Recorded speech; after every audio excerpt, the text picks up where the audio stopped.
So I wanted to go a little further deep into the orals and practicals here. And it's always a very scary moment for applicants. And what I highly advise is get to know your DME so you can feel comfortable with him. Try to meet him in person, shake his hand, have that interview. It is legal, so don't think it's some shady business. Get to know him. Get to feel a vibe. Like our DMEs here, super awesome guys.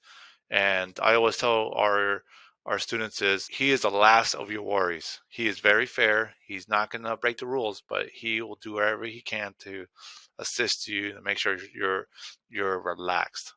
Because it's not so much that our students have issues with the knowledge; it's their mental um, states that they have, and he tries to calm you down as much as possible, give you you know mental breaks, and there's rules he has to follow, but he's going to do everything he can within his power to help you.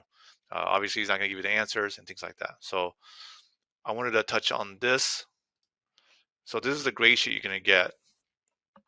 And from what I understand, the DME has to give you a minimum of 4 questions. So if you answer 3 correct, and that fourth one, it doesn't even matter. You can say foobar, and it wouldn't even matter because you already got 3 correct. Just don't offend the guy.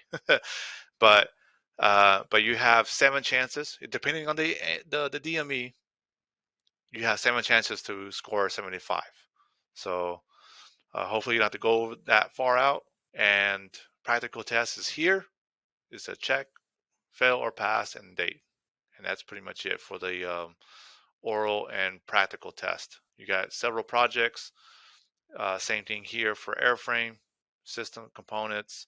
Then you got power plant, a couple sections. And the rumor is that you might get projects that relates to the questions you missed on your writtens. That's the rumor, not 100%. Try to get these out of the DMEs. They don't tell me the truth, or maybe it was a hint. I don't know, but uh, that's how orals and practicals are conducted. There's guys who can perform a 12-hour test. There's a lot of that, 12, 14-hour test. I know a couple guys that do that. It doesn't have to be that long, but our guys do 4 to 6 hours, and he's done a 12-hour test just depending on the applicant. But obviously he's going to do everything right by the book, and he's not going to risk his position for a student or anything like that. So go there and prepared and ready to rock.